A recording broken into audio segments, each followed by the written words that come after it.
مساء الفل، ايه الاخبار؟ النهارده معانا حلقه جديده من زي كاست. هنتكلم فيها عن سوق العطور في مصر وكمان في الخليج. معانا ضيف ليه تجربه طويله، تقريبا ما يقارب من 10 سنين هنا في مصر، وخد تجربه كمان في الخليج سواء في البيع او في التصنيع. وهنا في مصر اشتغل في كل تقريبا المنتجات العطريه، سواء هو صنع منتجات خاصه بيه، حاجات يعني زي شرقي، وحاجات نيش، حاجات ديزاينر، وكمان في العطور الجاهزه، سواء العطور البراندات الخليجيه اللي لسه طالعه، او كمان براندات من ايام بقى لطافه والحاجات اللي كانت ب 150 و200 جنيه. قبل ما نبدا الحلقه دي، برعايه ايجورز، ودي شركه متخصصه في التدريب والاستشارات وفي الاكوزيشن، ومالكه لعده براندات مصريه زي فورتي داش، طبار، سيفيلا، اوربيس، وما الى ذلك. ارحب بضيفنا يوسف عبده. ايه الاخبار؟ الحمد لله عامل تمام. ايه؟ مية مية والله. يعني عايزين بقى في عجاله كده نعرف الناس، يوسف مين وعمل ايه وبدأ امتى. طبعا انا سعيد ان انا موجود معاك. الله احنا بقالنا كتير يكرمك. عايزين نتقابل ومش عارفين عشر نتقابل. سنين 10 سنين عايزين نتقابل. ده حرفيا. بس الحمد لله. الله يكرمك. بريف سريع كده، انا يوسف عبده. عندي براند اسمه أصالة العود، بدأته في اواخر 2015. و يعني الحمد لله احنا موجودين لحد دلوقتي. في 2015 احنا بدأنا كنا بنبيع زيوت عطرية كده، بنجيبها من السعودية. بنشتغل عليها، بنبيعها في السوق، وكنا ساعتها من اوائل الناس اللي دخلت في الماركت ده. وكان عدد المنافسين مش كبير قوي، كان ممكن 3 4 بيلعبوا معانا. احنا ناس منهم. اه اعزهم يعني، كان من اول الناس معانا يعني الحمد لله يعني. وبس اشتغلت بقى في لطافة والرصاصي، كان ساعتها ده ترند كان طالع اصلا في مصر. كنا احنا بنوفر المنتجات دي. ثم بدأنا اللي احنا بقى نصنع حاجتنا وهكذا يعني الحمد لله يعني. طب حلو جدا. طيب احنا هنبدأ ان احنا نتكلم عن كذا دايركشن كده في الحلقة ان شاء الله. بإذن الله. هنتكلم على تقريبا كل تفاصيل الصناعة دي، سواء بقى في التصنيع او في ان انا اشتري منتج جاهز وابيعه. حلو. سواء بقى والله خليجي. طبعا الخليجي دلوقتي بقى كاتيجوريز اصلا، يعني لسه اقول لك يعني الرصاصي فين دلوقتي؟ ما بقاش رصاصي بيتذكر يعني خلاص. لا بس هم دلوقتي منافسين الرصاصي. ممكن عاملين دلوقتي ايه، كل منتج بيتباع. يعني انت عندك هاوس ايز مثلا، طالعه ترند، طالعه ترند جامد. اه. هاوس عامله بقى كذا كوليكشن. في. فالبراندات اللي هي القديمه دي برضو بترجع للسوق برضو بقوه، واحده واحده يعني. حلو جدا. طيب خلينا نبدأ بقى بالسوق المصري الأول. حلو. أول حاجة أنت تقريبا بدأت في 2016 تقريبا، صح؟ اه اوائل 2016 اواخر 2015 في الزون دي يعني. طيب الفترة دي تقريبا كان موضوع الإي كوميرس لسه مش اه شبه كان مش معروف يعني. اه كان لسه، والعميل ازاي انا اشتري منتج اونلاين يعني، وانا مش شامه وانا مش عارفه أو ممكن وبتاع. تنصب عليا. او ممكن تنصب عليا. فالحمد لله احنا من بدايتنا احنا بنبني، احنا بنجيب منتجات ونبيعها اونلاين والكلام ده كله. بس احنا بنبني ثقة مع العميل. احنا اونلاين وكل حاجة، بس احنا بنقدم لك اللي انت لا، ابعت لك المنتج تجربه، لو ما عجبكش ترجعه بكل سهولة ويسر والحاجات دي. الكلام ده احنا مش عاملينه في 2026، لا احنا بادئين بيه من 2015. فالحمد لله احنا محافظين على العميل بتاعنا، ممكن يرجع ممكن يتغير حسب البرودكت اللي انت بتوفره له هو، يا يشتريه يا مشتروش منك. حلو. فاهم حاجه في الاونلاين يعني عايز اقولها، اللي انت تخلي العميل بتاعك تراست بيك قوي يعني انت. ماشي. بس أنت أول بيد أد بقى عملته كان سنة كام تقريبا؟ 2015. يعني أنت أول ما بدأت خلاص إحنا كانت ساعتها عايزين. بقى في حاجه اسمها رسائل، قبل بقى عالم بقى اه، الكونفرجن. الكونفرجن بقى والكوست برشيز بقى واربط بقى الميتا بتاعك كان الموضوع انت بتخش تحط بقى اهتماماتك، وتحط عايز تبيع فين ومش عارف ايه كنت وبتاع. أنت اللي بتعمل أدز بنفسك؟ اه كنت انا اللي بعمل ادز كانت بنفسي. بتجيب نتائج ولا لأ؟ اه طبعا. ده ايام العز ده 200 ايام جنيه يا يخربوا باشا. الدنيا. ده انت 100 جنيه بص كانت بتخرب لك الدنيا انت خالص. انت كان البرودكت بتاعك سعره كام في الوقت ده تقريبا؟ حاجات بتبدأ من 80 جنيه 90 جنيه. ما شاء الله. والتوصيل كان ب 15 و20، لا وايام ده جميلة حقيقي. الصراحة والله 100 يعني جنيه الحمد لله. كان العميل الازازه بتجيله لحد البيت. اه والعميل يعني العميل كان بالنسبة له هي ايه ده، انت فاهمني ازاي في حاجة، ازاي انا اشتري اصلا منتج اونلاين يعني انت فاهم. بالظبط. كان الموضوع لسه صعب ساعتها. كنا احنا بقى برضو كان مبني برضو على المعارف جوه الجروبات، اللي انت مثلا بيبقى فيه كوميونتي معينة فانت عامل فيها معارف، وتوفر بقى المنتجات وتشتغل عليها يعني. حلو جدا. طيب انت اول حاجه بدأت بيها في 2015 ده كان منتج من تصنيعك انت ولا كانت حاجه جاهزه بتبيعها؟ لا كانت حاجة، كنت انا بجيب الزيوت الخام ذات نفسها، وببيعها زي ما هي. يعني الزيت مثلا مسك ابيض مثلا انت اللي بتجيبه هي الاعواد والحاجات دي الاعواد والحاجات دي. مش عارف، عود في كمبودي تولات تولة، وربع تولة، نص تولة. ده سبب اختيار الاسم عموما. اه. طيب وبعد كده؟ وبعد كده بقى لقيت ان في طلب للمنتجات اللي هي السعودي والاماراتي والحاجات دي. بدأنا اللي انا بقى دخلنا في توفيرها. كانت برضو لطافة طالعة ترند. الرصاصي كانت ما حدش يعرف حاجة في مثلا في المنتجات الاماراتي غير لطافة، ارض الزعفران، منتجات معينة.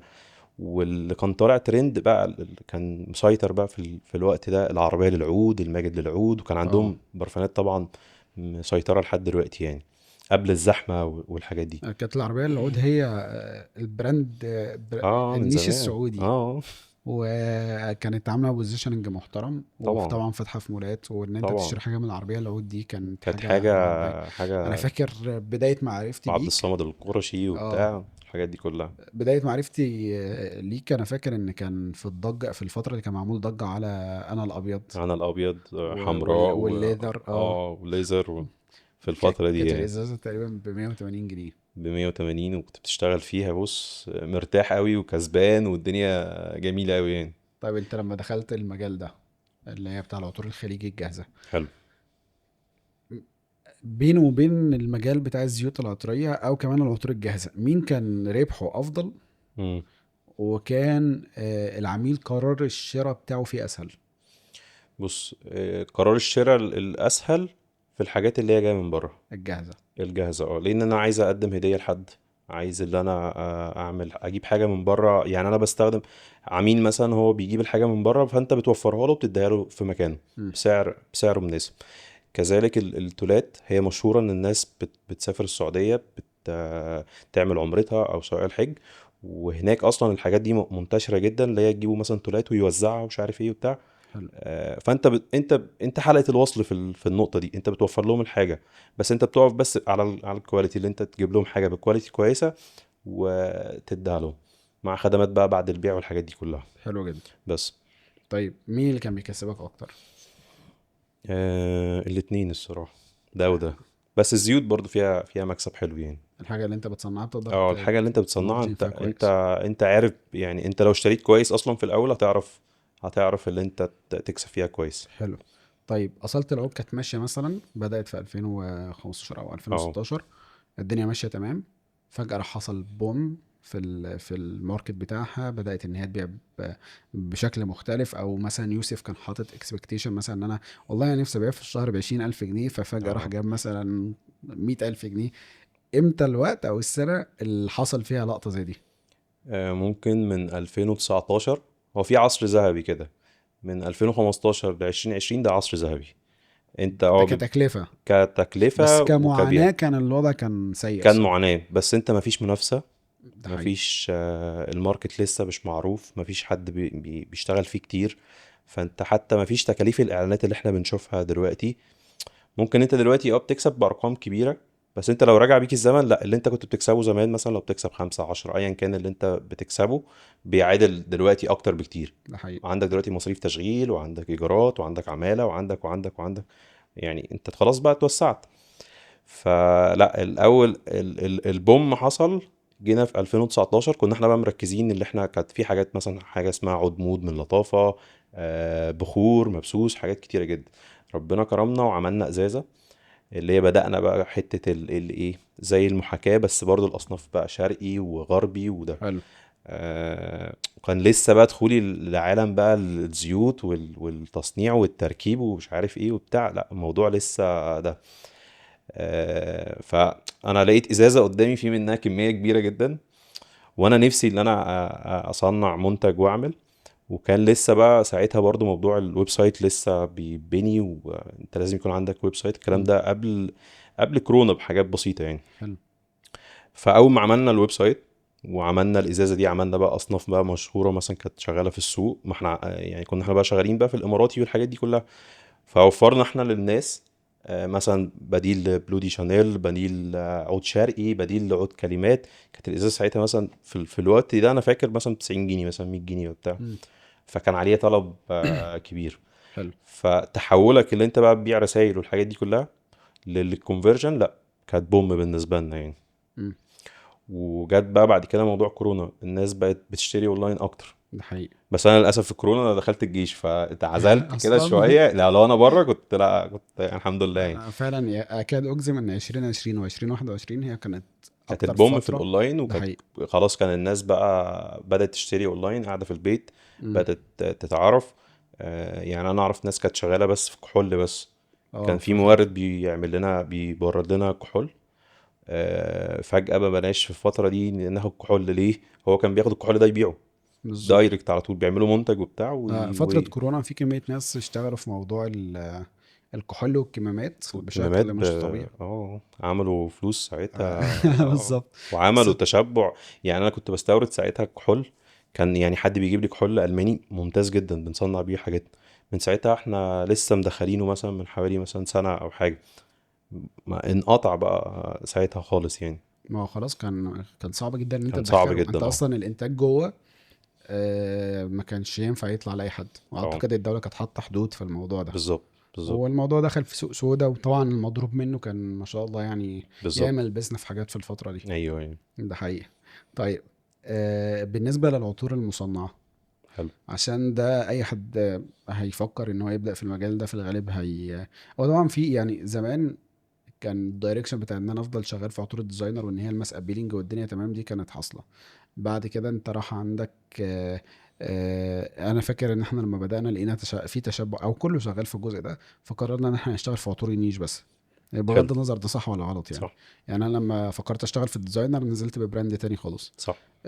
في ناس كانت شغاله فعلا في حكايه المنتجات الشرقي وان انا اشتغل على الزيوت بس، وفي ناس تقول لك لا انا هي اشتغل في عادي ناس خالص. كل واحد متخصص في حتة معينة بيلعب فيها. طيب احنا عايزين نعرف بقى تطور السوق مثلا خلال 10 سنين كان بادئ فين، راح فين، الدنيا دلوقتي ازاي. هو دلوقتي الدنيا ان كل الناس تقريبا نيش خلاص، يعني انت طبعا خلاص هتبدأ طبعا. براند فانت هتروح تجيب انا افتكر ان انت من اول ايماجينيشن. الناس اللي انت اه. خدت الناس في الحتة دي، وما شاء الله كنت انت بتبيع في السعودية كويس جدا. اه الحمد انا لله. افتكر يعني ما شاء الله. هو النيش الناس بتحب الحاجة اللي ما حد، يعني مثلا الناس بتحب الحاجة اللي مش منتشرة. حلو. في فئة من الناس بتحب كده، في فئة من الناس لا انا عايز اجرب حاجات جديدة. انا زهقان، انا عايز امشي ما يعني الحاجة اللي انا حاططها محدش غيري يحطها. حلو. ففي ناس بتلعب في الحتة دي. فالنيش طبعا ده حاجة لا غنى عنها. والديزاينر برضو لا غنى عنه. الديزاينر في اليوم بتاعك استخداماتك، يعني ده مهم وده مهم. بس السوق دلوقتي تطور بنسبة كبيرة جدا جدا. شركات تقيلة جدا دلوقتي بقت موجودة في مصر والخليج. يعني زمان كان الحاجات الأوروبي والفرنسي والحاجات دي كلها منتشرة.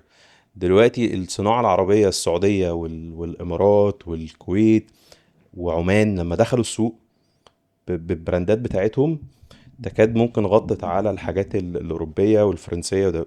فالمنافسة بقت في الشرق الأوسط كبيرة جدا. بص هو الشرق الاوسط انت عندك حاجتين.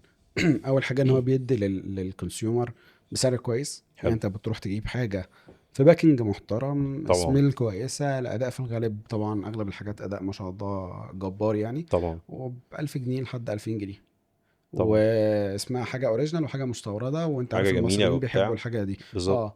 في المقابل ان انا لاحظت كمان ان ده بدأ ينتشر في اوروبا اصلا، يعني انت أيوه بقى أيوه. في اماكن كده. يعني انت لطافه دلوقتي لما بتنزل برفيوم نظافة. بيطلع الترند أيوه رقم مبيعات، أول رقم مبيعات عالميا مش في كل براندات العطور. طبعا. حلو. يعني لما عملت خمرة ما شاء الله مكتسح وانا سمعت رقم كده مش عارف كان كام مليون قطعه اتباعت على ايوه طبعا. مستوى عالي. بس هما بيعملوا حاجات ذكية. يعني تعمل يعني هو البراند الأم، فعمل صنف ناجح مثلا زي خمرة. اوكي. يقعد ينزل فلانكرز. فبعد كده لا انا هعمل مثلا ايه، خمرة واحة، خمرة قهوة، خمرة مش عارف ايه، فبيبدأ يتفرع تفرعات من العطر ذات نفسه. وبيكون فهو في نفس الوقت اللي معمول فيه ضجه على العطر الاصلي. اه طبعا طبعا. هي دي تسويقيا بصراحه بتبقى هم شاطرين في الحته دي، هم شاطرين في الحتة دي. وشاطرين كمان في الجزء بتاع الدايركشن بتاع البراند والباكينج والكلام ده. بالظبط. واعتقد ان السوشيال ميديا برضو ساعدت في الحتة دي. هم بيعرفوا يشتغلوا الدعاية صح. مم. يعني ما اعرفش بيسموهم ايه مثلا، الناس اللي بتعمل ريفيوهات عن العطور والحاجات دي. انفلونسرز او الانفلونسر ريفيورز. الحاجات دي كلها. هم معاهم جيش. ده حقيقي. يعني انت لو دخلت البوز بتاع لطافة مثلا في المعارض وبتاع، هتلاقي جيش حرفيا. جيش بقى عربي، وجيش اجنبي. اجنبي، ومش عارف ايه، هتلاقي كده. فالناس دي بتساعد بقى ان برضو ايه، ان العطور تنتشر اكتر واكتر يعني. حلو جدا. طيب احنا دلوقتي عايزين ندخل في الجزء بتاع هو طبعا بيعمل مشاكل كتير، بس كل واحد ليه وجهة نظر فيه، وانا ليا وجهة نظر هقولها برضو، قلتها في معاك. فيديو قبل كده. معاك. موضوع البراندات المصرية والبراندات الخليجية. حلو. هو انت اصلا، خلينا نسأل سؤال، الناس اللي موجودة دلوقتي في مصر على السوشيال ميديا بقى، انستجرام، تيك توك بالذات، الكلام ده كله، حلو. انت شايف ان دول يعتبروا براندات، ولا اسماء معينة قليلة اللي يطلق على اسم براند في مصر؟ بص، وعلى هي اي اساس تقول ده براند او لا؟ هو كل واحد بيجتهد بطريقته. حلو. بس خلينا نرجع للأول. هل مصر طالع منها براندات عالمية ولا لسه؟ احنا رايحين في الاتجاه ده. حلو. هل مصر بتتطور والموضوع زي الأول ولا لأ؟ اه، مصر بتتطور. بس هي مصر ممكن يعيبها شوية الموارد اللي فيها. مصر فيها زيوت قوية جدا، ممكن ناس أحسن من الخليج بكتير. لأن المبيعات بتاعت الزيوت في مصر، لو شفت أرقامها الحقيقية، ترعب. ممكن أعلى من الخليج. حلو. تمام. فبيعرفوا يجيبوا زيوت كويسه، مش في كل الاصناف طبعا، ممكن اصناف معينه ممكن ده. بس يعيبها في الباكينج، ويعيبها في الازاز، مفيش خدمات على الازاز زي الخليج. يعني مثلا انت ممكن تخش مصنع في الخليج عشان تعمل براند، تختار ازازه، هو بيحولها لك تماما عن اي ازازه موجوده في السوق. سواء بقى اللي انت عايز تلونها تلوين معين، طباعه معينه، كاب معين، ديزاين معين، مش عارف كده. هل الخدمه دي متاحه في مصر؟ لا، هي هنا الناس بتستسهل التقليد. هي ده كده كده يعني. بس انا بقول لك البراندات بتبني على اساس برضو الموارد اللي موجوده جوه ده حقيقي. البلد ذات نفسها. فاحنا عندنا الاويل فريجرانس كويس جدا في مصر. بس الباكينج والزيوت والباكينج والاخراج بتاع الازازه ممكن مش احسن حاجه.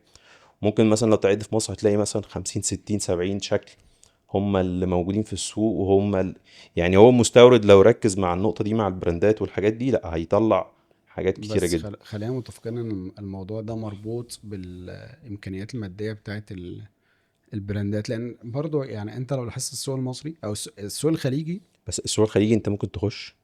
يعني انا لفيت في معظم المصانع اللي موجودة في السعودية، ولفيت في كل المصانع اللي موجودة مثلا في الامارات. انت ممكن تعمل كمية بسيطة جدا. انت فاهمني، مش كمية اللي انا اقول لك مثلا 50 قطعة او 100 قطعة، لا، انت ممكن تبدأ مثلا من الصنف الواحد مثلا حوالي مثلا 500 قطعة. بس مختلف تماما عن السوق. حلو. هنا لما تيجي هتلاقي ان الازاز ليه اربع خمس ست سبع مصادر بس. مم. تمام. او هتلاقي بقى كله متشابه. ده حقيقي. هي ازازه شفافه، طب تعالى انت لون الازازه واخرجها باخراج تاني في مصر، هتلاقيها محدوده. مم. فيا اما لو براند خلاص بيجيب كميه كبيره من الصين وبيدخلها عليه وبتاع، بيعمل انتشار بيبقى مختلف عن السوق في مصر، ده بينجح وبتاع كده. بس الناس بتجتهد. انت ممكن تلاقي هنا في مصر اللي جوه كويس جدا، بس الاخراج ممكن يكون متشابه ما انا لسه اقول لك، هي بسبب الامكانيات. بسبب انت الامكانيات. انت انت في الخليج مثلا، عشان حد يعمل براند، احنا بنتكلم عن البراندات بقى اللي ظاهره. لا، حلو. هو واحد بيجي داخل بكام مليون، فعادي خالص لو هينزل بخمس ست منتجات، ومفيش حد بينزل بخمسة ستة ما شاء الله بيضربوا. اه. لا، هو ممكن يروح يجيب 100 200 الف ازازه اه. للصنف الواحد واشتغل يا بديزاين باشا. معموله مخصوصه بيه. لكن انت لو جينا نتكلم عن الناس المتصدره السوق هنا في مصر، يعني الناس اللي ينفع نقول بقى ان هم ماشيينها از براند فعلا، لا، في ناس معلش يعني بدات البيزنس ده ب 10 و20 و30 و40 الف، طبعا طبعا. وستيل حجمه حتى لو محقق مبيعات على قده. صح. حتى لو بيبيع بمليون جنيه في الشهر، صح. هو لسه على قده، على وارباحه قد لسه صح. على قدها. ما لسه يقدرش ما ان هو وصلش للحاجة اللي هو وما يقدرش ان الملفتة. هو يجروز. الفكره ال الناس نفسها والعقول نفسها، هل لو وقع في ايدها الامكانيات، اه، تعمل او حاجات. خصوصا الامكانيات الماديه، والدنيا بقت مفتوحه انا هنا. عايز اقول لك على مفاجأة. انا يعني والله مش حاجة، بس معظم المصانع اللي موجودة في الخليج اللي بتصنع للبراندات اللي انت ممكن تشوفها، كلهم مصريين. ده حقيقي. معظمهم. يعني ما عدا بس ايه، اللي بيجيب له الزيت، اللي بيعمل له الديزاين، بس اللي بيدير المنظومة مصريين. في آه. السعودية في مكان تقريبا كل البراندات بتجيب منه الازايز مصري. مم.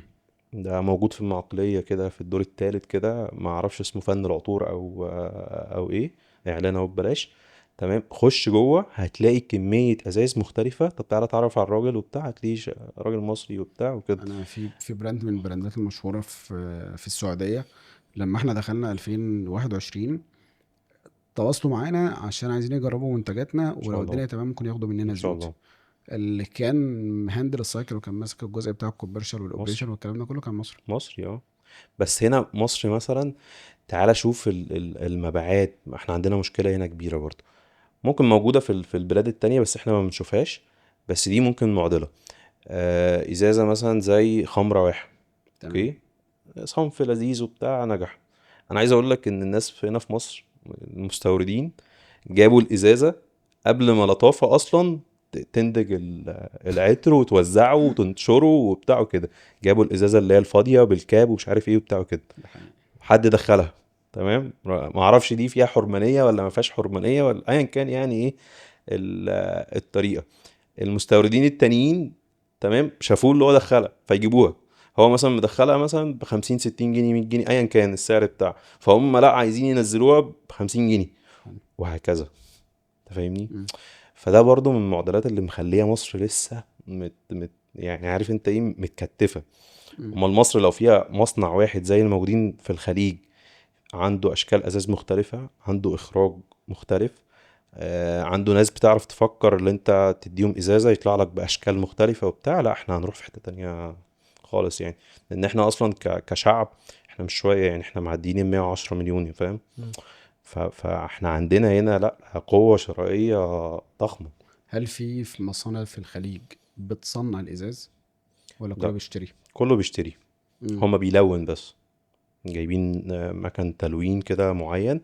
لو دخلت على اليوتيوب او على التيك توك صبغ العطور، هتلاقي الازازه بتخش كده بتلف اه عارف. بتترش. وبتترش وبتاع وكده. اما انا. المصنع في الخليج بيعمل ازاز، لا الصين مكتسحه الحته دي. مم. يعني الصين أنا جباره. دايما بقول لو مصر فيها مصنع واحد بيصنع ازاز مع طبعا. مليارات، اه طبعا. ده حرفيا يعني. اه. بس خير يعني. طيب، لو جينا دلوقتي نتكلم الناس اللي هي عايزة تبدأ براندات، حلو. ايه الحاجة اللي المفروض، يعني بسم الله الرحمن الرحيم، يقول انا فعلا المفروض ان انا ابدأ براند؟ بسم الله الرحمن الرحيم. اول حاجه، يعني انت تبقى حابب المجال ده اولا. ماشي. يعني انت تبقى حابب العطور وده. المنافسة برضو تبقى عارف ان المنافسة مش سهلة في مصر. انت ماشي. عندك منافسين كتير، وعندك اكتر من كاتيجوري.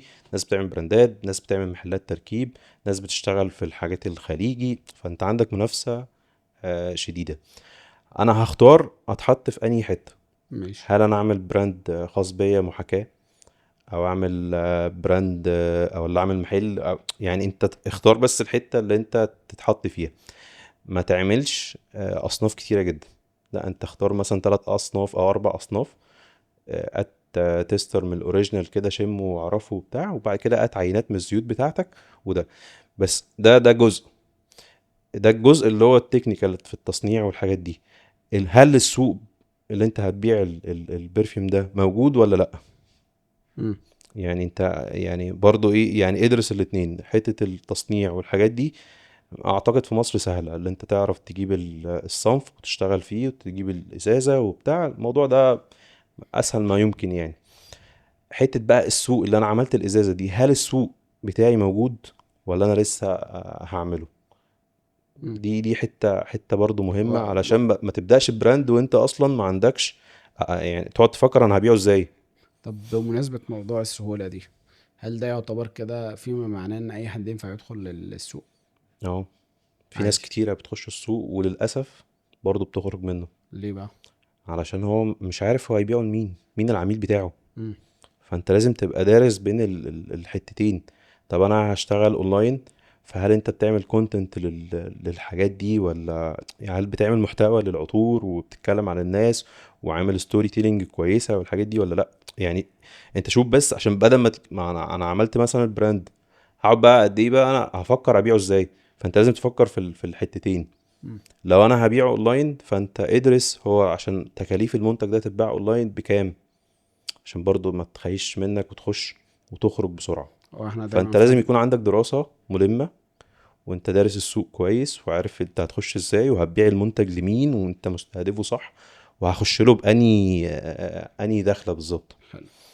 هو فعلا يعني دايما بنقول للناس عشان يعني يمكن قلت الكلام ده كتير، انت بتتعرض لمواقف كتير قوي، تلاقي واحد مثلا صاحبك او حد قريبك هو شافك شغال، فانا عايز اشتغل في انا العطور. هخش بقى وبتاع اه، او يمكن حد من الشباب اللي شغالين معاك اصلا هو شغال معاك، جرب شاف التصنيع ده امره لا عادي خالص، ما انا بصنع بال50 ازازه في اليوم بالظبط. والدنيا سهله، فانا هروح اعمل والدنيا براند. تمام، انا بكسب في الازازه قد كده اه، وبتاع. فاحنا دايما بنقول يا جماعه والله هو الموضوع مش في المنتج على قد ما هتعرف تبيع المنتج ولا تعرف لا. تبيع وتكاليف انا زي ما بقول لك، ليه فتره احنا بنقول الفتره بين 2015 او ايا كان لحد 2020 كانت ذهبيه لمجالات كتيره، ما كانش تكاليف. فيه منافسه اللي موجوده دلوقتي.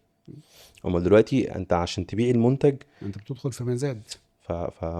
موال بقى ده قصة حقيقي. قصة كبيرة كده وبتاع. ده حقيقي. بس برضه احنا مش يعني احنا مش بن ايه, هو مجال جميل وحلو وفيه رزق كبير. بس اهم حاجة اللي انت بس تقدم للناس جودة محترمة وتبقى عارف اللي انت توصل لعميلك. انا هوصل له بقى ازاي؟ سواء انا اعمل كونتنت او انا اشتغل مثلا شهرين ثلاثة اللي انا اعمل ستوري تيلينج للناس، وانا يا جماعة انا هعمل براند ومش عارف. في طرق كتيرة جدا ان انت توصل للناس. انا هاخد محل في مكان مشهور، هاخد بص يعني حتة برضو براند احنا لسه برضو عليها كتير. فانت ادرس بس يعني خلي عندك دراسة، واللي انا هبيع المنتج ازاي واللي انت بقى تصنعه. انا اظن دلوقتي التصنيع في مصر ما بقاش صعب يعني زي زمان. الحاجة بقت منتشرة، المعلومات بقت موجودة وبتاع. بس انت يعني اختار بس الايه، هعرف ابيع المنتج ازاي. حلو.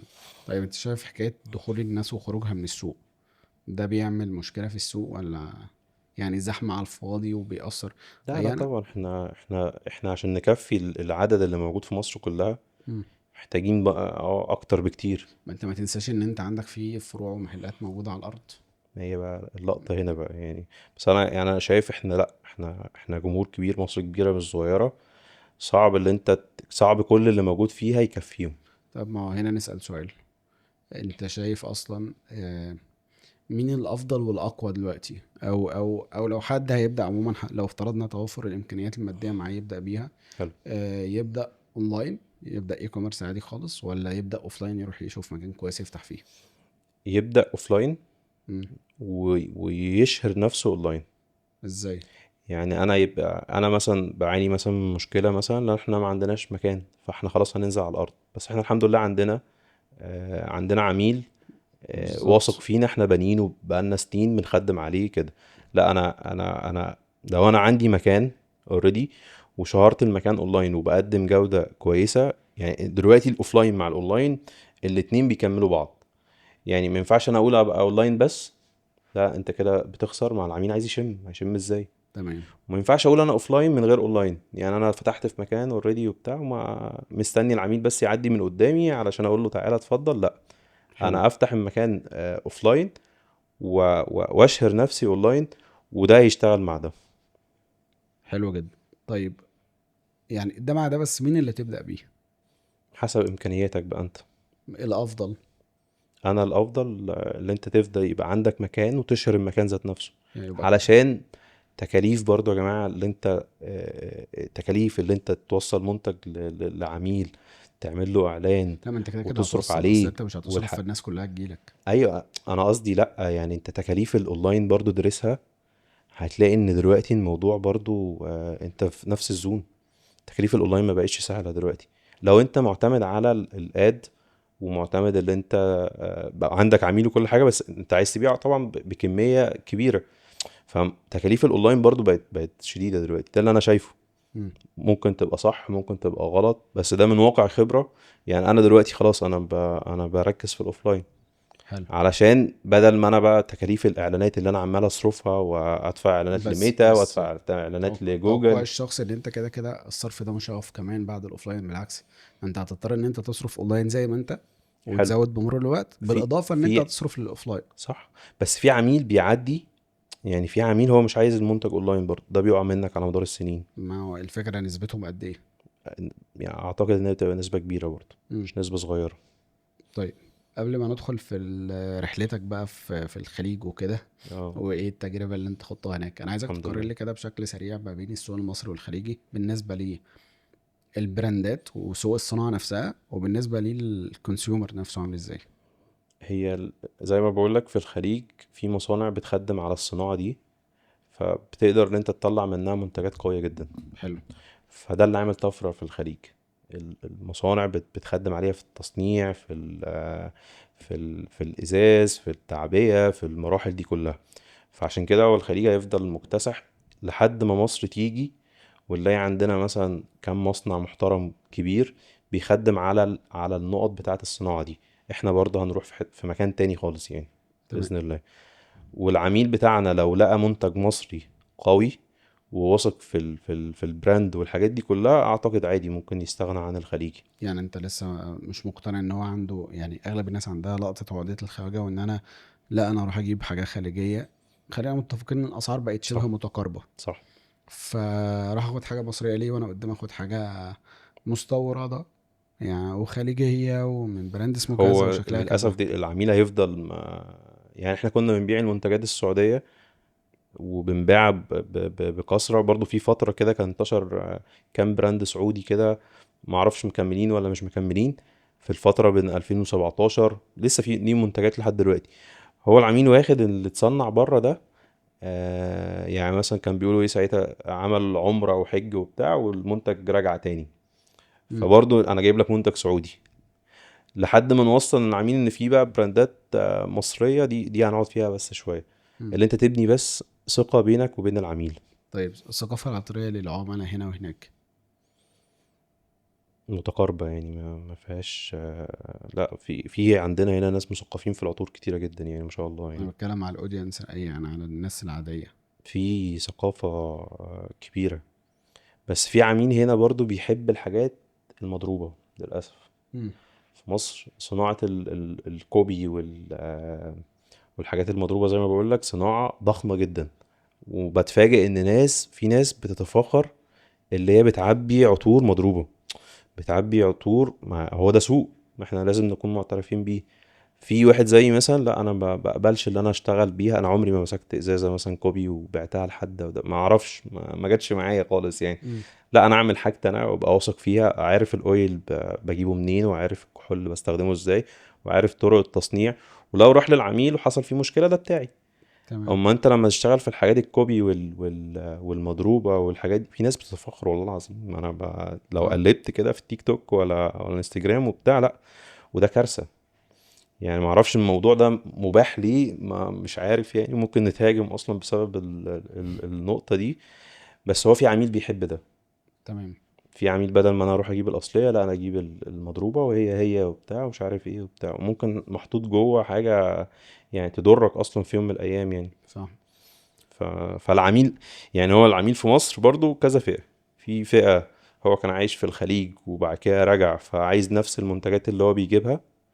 وجرب من كذا حد مثلا من كذا براند هنا وبقى عنده خلفية وحشة. ما انت برضه احنا في سوق كبير. زي ما في حد بيقدم جودة، في حد ما بيقدمش جودة. زي ما حد بيشتري مثلا من براند اونلاين مثلا وحصل مشكلة والبراند ده اختفى، فهو بقى خلاص خايف ان انا اشتري من براند اونلاين. فانت عشان تبني معاه الثقة، لا خلاص انا اجيب يا باشا اللي انا بجيبه من السعودية ولا بجيبه من الامارات وبتاع واريح نفسي وبتاع وخلص. فالعميل كذا فئة ايه مختلفة. في عميل بيحب الحاجات اللي هي التركيب وبتاع، هو حابب ده. في عميل تاني لا انا احب الحاجات المحاكاة، لان هو بيوفر لي حاجات اصلا مش موجودة. بيوفر لي زيت اصلا مش موجود في مصر خالص. حلو. فهو في كذا كونسيومر، انت فاهمني ايه، حسب بقى انت كل واحد يعني. حلو.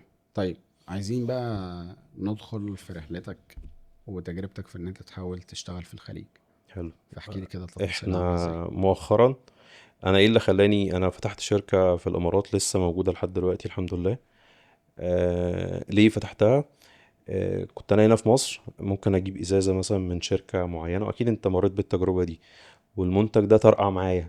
يعني عملنا مثلا صنف اسمه مسك الرمان مثلا، احنا عملناه في 2021. تمام. والحمد لله كنا بنجيب زيت معين من مكان معين مش من مصر يعني، ونجيب الازازه بس من مصر وبتاع ونقفله وبتاع كده. وفي السكيلينج وبتاع والناس بقى حبت المنتج وبتاع، الازازه اختفت. مم. يا جماعه انا عايز الازازه دي، مفيش. طب يا جماعة انا عايز اجيب منها 1000 حتة، لا صعب. طب يا جماعة اجيب 2000، لا صعب. طب يا جماعة اتولي منها اي كمية، صعب. فخلاص هو جاب الازازة وانت عملتها منتج ونجحت معاك احسن وطرقعت. كتير.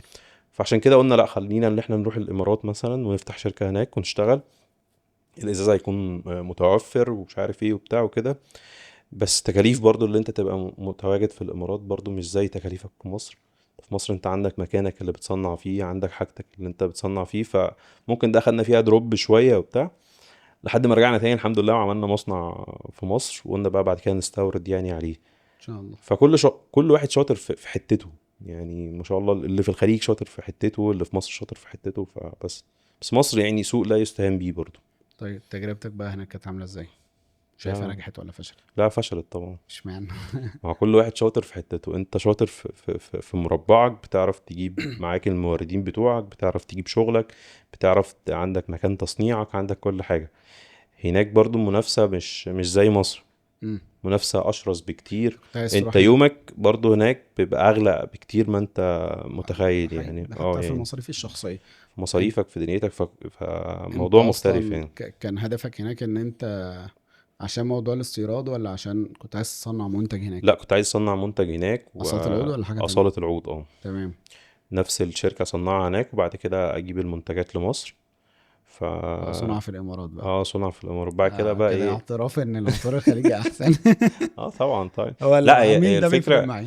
الفكره في مصر مثلا لو انا جالي اوردر مثلا في قطر، او جالي اوردر في السعوديه، او جالي اوردر مثلا في الخليج عشان تودين من مصر ده، هتسفره كل حاجه، بس شوف تكلفه الشحن كام وشوف هيوصل بعد قد ايه وده. عكس ما انت تكون متواجد في الامارات عايز تودي لقطر، او عايز تودي لاي مكان، او عايز تودي للامارات ذات نفسها، فالموضوع سريع. ايوه. ف... فبس يعني دي كانت حاجات كده في دماغي، لا انا عايز اسافر وعايز اعمل مش عارف ايه وبتاع وكده. بس مصر سوق برضو لا يستهان بيه يعني. بعد ما انت خلاص اخدت التجربة وشفت، لا انت الزيت هنا برضو كويس. لو انت صبرت على الازاز شوية وبعد كده جبت كمية كبيرة وبقت بتاعتك، طب تعالى مثلا تشوف انت عايز تعمل مصنع هنا في مصر وعايز تعمل مصنع في الامارات، تقارن بين الاتنين، لا انت في مصر موضوع مش زي بره خالص يعني. مم. طب ايه اكتر حاجة تقدر تقول ان التجربة دي اتعلمت فيها؟ اه وبعد كده لبسنا بقى في موضوع الحرب ومش عارف ايه وبتاع، اه. فلا خفت الصراحة. لبست في رقم محترم.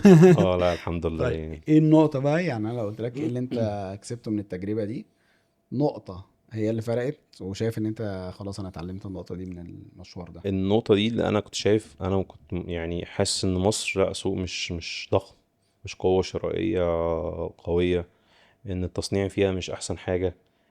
خلاص بقى ما أنت عايز توصل لأحسن حاجة، لأ وصلت، لأ مصر سوق قوي، واللي ما بينجحش في مصر ما بينجحش في أي مكان تاني. أنت لو مش عامل عميل وناجح معاه ومحافظ عليه، لأ مش هتعرف تنجح في أي مكان تاني. فأنت ارجع بقى حافظ على العميل بتاعك و...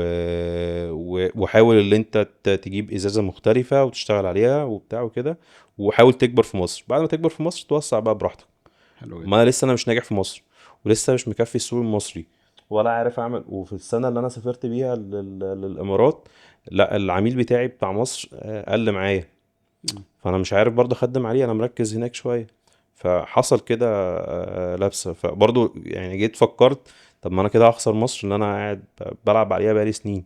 لا ارجع اظبط حالك، ظبط منتجاتك، يبقى عندك ستور واتنين، وبعد كده توسع بقى تاني براحتك. حلو. طيب انت حاطط في الحسبان ان انت يجي بعد سنة اتنين تلاتة تخوض التجربة تاني ولا قفلت؟ لا اصدر من هنا بعد كده باذن الله. لكن يعني تروح انت تصدر من هنا من مصر، تطلع لبره، ما يعني الموضوع سهل يعني. حلو. انا دايما يعني بقول الكلمة بتاعت ان انت لو عايز تدخل سوق جديد، دور على عميلك فيه قبل ما تدور ازاي بالظبط هتعمل فيه المنتج. يعني بالظبط انت امتى تروح الخليج؟ والله انا شغال في دولة في الخليج ببيع بارقام اكس، بالظبط. الرقم ده لو انا نقلت حالا نفس الارقام دي هقدر اصرف بيها على نفسي وعلى البيزنس بتاعي. لا صعب. ساعتها دي كانت صح خد القرار وروح، وهناك بقى تبدأ تسكيل. صح. غير كده لا، انت الجنيه هنا ب 15 جنيه هناك. هي في ناس بتنجح هناك، امم. بس انت مثلا لو انا جيت مثلا قلت لا انا هصفي مصر خالص، وهسحب الانفست اللي انا عامله هنا واتجه هناك واركز تبدأ من هناك، الزيرو، لا ده مش تبدأ من صح. زيرو. وممكن تنجح، بس لا انت مصر برضو مش قليلة يعني، انا ده اللي انا شايفه. حلو جدا. طيب ايه النصايح اللي انت تنصح بيها اي حد، والتوجيهات بقى معينة كده لاي حد هيبدأ في مجال العطور، او يعني لسه بادئ في المجال؟ اهم حاجة ما تبدأش بعدد منتجات كتير. مم. يعني انا مثلا ما افكرش ان انا عايز اعمل مثلا 50 60 منتج وبتاع، واقول ال50 60 منتج دول هينجحوا معايا، لا. ابدأ بسكيل صغير قوي، انا اعمل مثلا منتجين 3 4 5، بس اعملهم صح، واعمل الباكنج بتاعهم صح، واعمل كل حاجة تبقى موجودة صح، وابقى عارف ان الازازة دي لو خلصت موجودة تاني، لان الاويل ده لو خلص هيرجع بنفس الجودة ذات نفسها. يعني المصادر بتاعتك، يعني حاول ان انت تنقيها على الشعرة. حلو. تمام. ويبقى عندك برضو العميل بتاعك تشتغل عليه واحدة واحدة. بس انا مش تنوعي في المنتجات، ان انا يبقى عندي اكتر من منتج، ده بيساعد يعني بيدي ما انا هبدأ سترينث هبدأ واحدة واحدة بقى. انا بدأت ب5 منتجات او ست بس منتجات ممكن واحد يقول نجحوا انا خمس معايا. منتجات ممكن عميل يجي لي عايز يشتري مني بس والله في الخمسة ناس اصلا في يعرف. ناس بتنجح بمنتج واحد بس. مم. يعني منتج واحد عاملينه صح، واشتغلوا عليه صح، ووصلوه للناس، وبعد كده يبدأ يتوسع واحدة واحدة. حلو. بس هي وجهات نظر، ممكن برضه انا اكون صح، ممكن بس انا من واقع خبرة ان انا اركز على منتجات بعدد سكيل صغير، انجحهم واوصلهم للناس. هو مش شرط المنتج ده يبقى ازازة واحدة، انت ممكن تعمل بندل مثلا معينة توصلها للناس. ف وبعد كده اتوسع بقى في عدد المنتجات انا براحتي. شايف ان المنتجات القليله بتبقى ارحم في الاوبريشن ايوه طبعا. وفي الكوست بتاع الماركتنج بتاعها انت على عايز بقى الاقل. تعمل لكل منتج بقى دعاية، وعايز تصرف على كل منتج، وعايز موضوع بالظبط، فانت بتبقى موضوع فوكس يعني عمال تبوش على حاجه معينه، بالظبط. فالوضع بيجيب معاك نتائج يعني. بالظبط. طيب ازاي موضوع ان انا اختار الموردين بتوعي على الشعره؟ المورد لازم يكون حد ثقة، مم. حد ليه ثقة مثلا في السوق. دي حاجة. الحاجة التانية، انت تعتمد اللي انت تبقى لازم تكون شامم الريحة اللي انت بتعملها. يعني مثلا عايز تعمل بلودي شانيل، صعب بلودي شانيل. عايز تعمل انفيكتوس مثلا، محدش عمله. عايز تعمل انفيكتوس مثلا، تمام. ماشي. لا انا انزل مرة واتنين وتلاتة اشم انفيكتوس، احفظها، ابقى انا عارفها كويس جدا في الدراي داون، مش في الافتتاحية بس، حافظها. تمام. بعد كده انزل بقى اشوف الموردين بتوعي، واجيب من كل مورد مثلا عينة صغيرة واكسرها. العينة دي برضو مش اويل بس، يعني انت لازم تشوف الاويل بتاعك كويس جدا، ولازم تشوف الكحول بتاعك، درجة النقاء بتاعته، ولو عرفت توصل للشيت بتاعه او داتا شيت بتاعته. بس ده صعب شوية يعني، بس لازم تختار نوع الكحول بتاعك كويس، واهم حاجة يكون طبي بقى، مش ميثانول والحاجات العك اللي احنا بنوصلها. تمام. جبت العينة برضو، لما تيجي تكسر حاجات ما تعملش كمية كبيرة في الأول، اعمل كمية على قدك في الأول واكسرهم، وشوفهم على مدى الشهور، واحدة واحدة. بعد كده احنا وصلنا لإيه بعد كده؟ كحول وزيت. اه، كحول وزيت وبس، وابدأ بقى صنع واشتغل وبتاع كده. حلو جدا. طيب ايه اكبر دروب انت ممكن تكون اتعرضت له، او شايف ان هو اي حد هيبدأ في الغالب خد بالك عشان دي هتلبسها؟ أكبر دروب، كنت عايز أعمل منتجات كتيرة جدا. مم. يعني احنا في أصالة العود عندنا مثلا معطرات، وعندنا بوكسات بتحط فيها زيوت، وعندنا برفيوم، وعندنا زيوت عطرية. تمام. فانا عايز اعمل كل ده. تمام. فممكن اصرف السيولة اللي معايا كلها اللي انا عملت المنتجات، وعملت المنتجات بقى واترصت قدامي واتقفلت وبتاع وكده، اقعد افكر بقى هبيعهم ازاي. فين الميزانية التسويقية اللي انت حاططها؟ مم. صفر. فانت تبدأ اللي انت تقع لحد ما تتصرف في ميزانية للتسويق والماركتينج والحاجات دي كلها. الشاهد من الكلام اللي انا عايز اقوله، زي ما انت مثلا المنتج ده كلفته 50 جنيه مثلا او كلفته 100 جنيه، انت لازم يكون معاك تمنه علشان تعرف تبيعه. حلو جدا. لازم يكون عندك ميزانية تسويق كده ثابتة كده، موجودة، ما بتتحركش، علشان تعرف تبيع منتجاتك وتشتغل. حلو. انت ف... تتوقع لو واحد بيبدأ بروجكت مثلا ب 10 جنيه، حلو. المفروض يبقى موفر كام في المية منهم لجزء الماركتينج؟ 5 جنيه كده شايلهم على جنب كده. 50%. اه. 50%. انت عندك كوست الشحن، وعندك اللي انت لو عملت المنتج ومنتج رجع لك تاني، فانت دفعت الماركتينج بتاعك، يعني انت فاهمني. اتصرف على الأرض فالكوست والصرف. برشيز فانت ثابت، فانت لازم يكون معاك 50% ثابتة معاك يعني. حلو. طيب ايه اكبر opportunity انت شايفها في السوق ده في مصر؟ بمعنى يعني اكبر فرصة موجودة في السوق مشجعك ان انت عايز تكمل، او بتنصح اللي بيشوفك دلوقتي ان خد بالك في فرص في واحد اتنين تلاتة، دي جامدة جدا، دوس عشان جاية. هي في قوة شرائية في المجال ده ضخمة. مم. وعمرها ما هتبطل يعني. احنا شعب نزيه بطبعه. فزي ما انا بشتري مثلا تيشيرت معين وبتاع، انا عايز ابقى نضيف، عايز ابقى ريحتي حلوه، حلو. عايز الناس تقول لي اه انت حاطط برفيوم كويس. فالمجال ده عمره ما ان شاء الله يعني عمره ما يقع. بس اللي انت برضو يعني تقدم فيه جودة كويسة. طيب انت مش شايف ان الركود اللي حاصل دلوقتي وموضوع الحرب اللي بره والكلام ده كله، مش شايف ان هو مأثر على السوق هنا؟ طبعا مؤثر جامد. مم. فانت بتيجي بقى على هامش الربح بتاعك، حلو. ما عندكش قد مشكلة اللي انت تقدم عروض للناس. يعني انا في سياسة شغال بيها، ما اعرفش دي صح ولا غلط. بدل ما انا بكسب من منتج واحد، لو انا مثلا عملت كامبين لمنتج واحد انا بخسر مم. مع السي بي بي والكوست اوف برشيز والمرتجعات والحاجات دي كلها، مش هتكفي ده. فبتحط الحاجة في بندل، مثلا بندل دي 3 انواع 4 انواع، وتوزع مكسبك عليهم.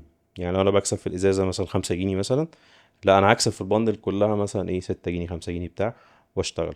اهم حاجة اللي انا العميل بتاعي احافظ عليه، ما يروحش المكان تاني، حلو. يبقى معايا. بدل ما هو كان بيدفع ميزانية كبيرة، لا الميزانية دي ممكن تبقى بسيطة. في السوق بقى ما اعرفش ده صح ولا غلط. بس انا شايف ان انا لازم برضو اوفر له جودة عالية جدا وبسعر كويس جدا حلو جدا. من نفس المنتجات عشان يفضل يستمر معايا. حلو جدا. طيب السؤال الأخير بقى، هل أنت شايف إن كتر براندات العطور اللي بتزيد في مصر هنوصل بيها لمرحلة فقاعة وناس كتير هتصفي، ناس كتير هتطلع من السوق الكلام ما ده هو كله، ولا لسه في opportunity؟ اللي مش عارف يخدم على العميل بتاعه كويس، اللي مش عارف عميله اصلا هو فين. فانت لازم يعني برضو انت توصل لمرحلة لازم يبقى عندك دراسة. يعني انا ما توسعش فجأة مثلا واقول انا عايز اعمل فرع واتنين وتلاتة واربعة وخمسة وستة وانا مش دارس السوق رايح فين. انا واحد من الناس كان عندي فكر ان انا لازم يكون عندي مصنعي. انا الحمد لله شغال على النقطة دي. اهم حاجة يكون عندك حاجة انت لاب بتصنع فيها، وبعد كده بتتوسع بقى، بتحط المنتجات بتاعتك في اكتر من مكان علشان تسهل للعميل بتاعك. حلو. بس طيب النصيحة الأخيرة بقى للناس اللي انا ما بتتفرج عليك. بعرفش انصح الصراحة قوي. سطر واحد كده حتى. حلو. انت اهم حاجة لو انت اولا هتبيع اونلاين، تتقي ربنا في المنتج اللي انت بتبيعه، يكون عندك ثقة بينك وبين العميل، ما تشتغلش في منتج مضروب. ده وش حتى لو في ناس، يعني في ناس بتقول لك اه ده مش حرام. انا يعني انا مبدئي وتوقعاتي لا ده حرام. لو خدمة ما بعد البيع برضو بتبني معاك يعني بتبني لك ثقة عند العميل انت مش متخيلة. احنا في الاول وفي الاخر احنا بنوفر منتجات يا تعجب عزام يا ما تعجبوش. بس اللي هيعجبه بعد كده ايه؟ خدمة ما بعد البيع. هل انت عندك مثلا لو المنتج فيه مشكلة، هل انت عندك سرعة اللي انت تصلح المنتج ده؟ طب عندك سرعة اللي انت تاخد المنتج ده وتديله منتج تاني؟ فانت لازم تكون ملم بالحاجات دي. الثقة دي، لو انت بنيت ثقة بينك وبين العميل، ده بيبقى نجاح. الناس كلها بتعرف توفر كل المنتجات. احنا شغالين في حاجة برضو مش صعبة قوي ولا ده، لا عادي ممكن حد بكرة الصبح يعمل منتج زيك، سهل جدا. بس مش هيعمل خدمة اللي انت بتقدمها للعميل زيك. حلو جدا. فدي اللي انت تبقى انت تبني بينك وبين العميل ثقة. ماشي. فدي اهم حاجة يعني. طيب زي الفل. ومصاريفك والحاجات دي تحجمها برضو على قد ما تقدر. ومش عيب اللي انت تجيب حد كده محاسب كده تديله فواتير بتاعتك وتديله ارقامك وتديله دنيتك كلها، انا بكسب كام وبخسر كام شهر بشهر كده. عشان انت ممكن مثلا لو بتعمل اعلانات كتير ومش عارف ايه وبتاع، في كده حاجات كده لا بتخيش منك. فانت لازم تبقى انت قاري ارقامك كويس جدا وابديت، تبقى انت عارف الدنيا تبقى رايحه فين، خصوصا تمشيش الناس. ورا الداشبورد وبتاع اه انا بايع الشهر ده مثلا بمليون جنيه انا فرحان قوي. طب تعالى شوف ميزانية التسويق بتاعتك اللي انت صارفها، انا صارف 400 ألف. طب تعالى شوف مثلا الشحن وتكاليفه، ما انت مش بتحمل العميل بقى التكلفة كلها، بتحمله جزء بسيط، تلاقي اللي انت صارف ده. طب تعالى شوف المرتجعات، ايه ده، ايه ده، انت فاهم. طيب فدي حاجات مهمة احنا كلنا مرينا بيها. موضوع الحسابات في الشغلانه دي بصراحه يعني يا ريت الناس تركز معاه، اه خصوصا طبعا. الهدر فيها اصلا كتير. كتير انت وانت خلاص. جايب كميه هتعمل لك 100 ازازه، فجاه تعمل لك 95 ازازه، ايوه ففي بالظبط. حاجات رايحه جايه كتير يعني. بالظبط. فانت على قد ما تقدر يعني، انا بحب الناس، في ناس طالعة جديدة ما شاء الله هي عاملة محتوى كويس للعطور، والناس بتثق فيها. حلو. فدول اعتقد اللي هم ما عندهمش ميزانية زينا مثلا. انا خلاص انا بدأت للاسف اللي انا لازم اعمل اعلانات، لازم ابيع برقم معين، لازم اوصل مش عارف ايه. فخلاص انا في الحتة في الزون دي. في ناس دلوقتي لا بتبدي، انا بعمل مثلا بشرح العطور وبتكلم، بعمل كونتنت عن العطور وبتاع، ثم بيبدأ يقدم البراند بتاعه كده. ف... فانت يعني حاول تختار ايه الزون اللي انت تكسب منها بأقل ايه مصاريف. فاهم. طيب على خير. هي الحلقه كانت خفيفه حبتين، احنا حبيبي. تقريبا ساعه الا. اه يعني الحمد كانت لله. في الخلاصه توقعت ان احنا نقعد ساعتين بصراحه. لا لا لا، هي كده ايه بس هو مخلصات. كان عايز من البدايه ان هي لا تكون لا لا، في هي انجاز يعني. اهم حاجة اللي انت تكون ايه كده بتلخص كده. انا على فكرة ده خلاص. اول بودكاست اعمله يعني. بس انا يعني يمكن انت من الناس اللي انا بعزها في السوق الله ده اصلا يكرمك يا يعني، رب. واكبر منافس يعني، بس الله يكرمك. تأخ ليا يعني. ف تسلم لي يا حبيبي. لا، مش فانا كده. اتشرفت اصلا الله يكرمك، احنا بالبودكاست ده. ان تشرفنا بيك شاء الله نبقى لينا كذا حاجه، نكون بقى مرتب لها بقى، قاعدين كده ايه حاطين بإذن ورقه الله. وقلم كده وبتاع، وإن باذن شاء من الله ربنا يعني يعني. نحاول إن احنا فعلا الفترة الجاية نحاول إن احنا نقدم اه للناس كونتنت بالظبط. في الصناعة دي وفي صناعة دي القهوة حاجه جميله برضو، جدا. بيكون تكنيكال بشكل أكبر. صح. بس واحنا حاليا بنحاول نقري الناس السوق رايح فين وجاي منين، صح. تبدأ ازاي، ايه المشاكل اللي ممكن تقابلك، الفرق بين جوه وبره، التحديات بتاعة البراندات الخليجي اللي بدأت تنزل في السوق بالفعل. صح. فاحنا بنحاول نقري الناس بس كده الحاجات دي، عشان هو لو لسه في البداية ولسه هيبدأ يبقى عنده وجهة نظر الدنيا رايحة فين وجاية منين، صح. عشان ياخد خطوة بقى، والله انا هدخل مش هدخل، طب انا محتاج ايه، صح. هصرف ازاي، هتعامل هو ازاي، هو هصنع ما شاء ازاي، الله دي اللي الفكرة. بيخش اي مجال دلوقتي هو برضو المجال بيعرف انت ايه، جايب الخلاصه في كل حاجه. مم. يعني الباكنج زمان مش زي دلوقتي، ده حقيقي. الازاز زمان مش زي لا الازاز هو في دلوقتي. الصناعة دي بالذات يعني حصل حتى فيها تطور والله رهيب. يعني في مستوردين ما شاء الله لسه طالعين جداد، ما شاء الله هم عارفين يجيبوا ايه ويجيبوا ايه لمين، وتلاقيه بيكلمك اصلا قبل ما ينزل الازازه في السوق، طب ايه رايك ده تمشي حقيقي. معاك ولا. فالصناعه بتتطور بطريقه مبهرة الصراحة. مبهره. ده حقيقي. ناقصنا بس زي ما بقولك، زي اللي ينجح الخليج، المصانع اللي موجوده هناك الكبيره، اللي بتخرج الازايز وبتعمل لك الباكينج وبتعمل لك انت تجيب الزيت بتاعك سواء من فرنسا او سواء من السوق الداخلي او ايا كان. بس هو يعني ايه بيوريك الرسمه كده النهائيه. فاحنا لو كلنا متجمعين تحت مصانع وتحت اماكن مرخصه وفيها الامكانيات، والله مصر هتروح في حته تانية ده باذن حقيقي. الله، واحنا رايحين في الاتجاه ده يعني. ان شاء الله. باذن الله يعني. على خير بقى، يبقى عزمني في افتتاح المصنع يا بتاعك باشا اول حاجة. باذن الله يا باشا. هروح نصنع عندك. يا رب يا باشا باذن الله. ان بإذن الله. شاء الله. طيب كده احنا حلقتنا خلصت، وان شاء الله نتقابل بقى في حلقة جديدة، في ربما في نفس المجال او مجال مختلف يعني. باذن الله ان وان شاء الله تكون الحلقة خفيفة عليكم واستفدتوا منها ولو معلومة بسيطة. شاء الله. مع السلامة.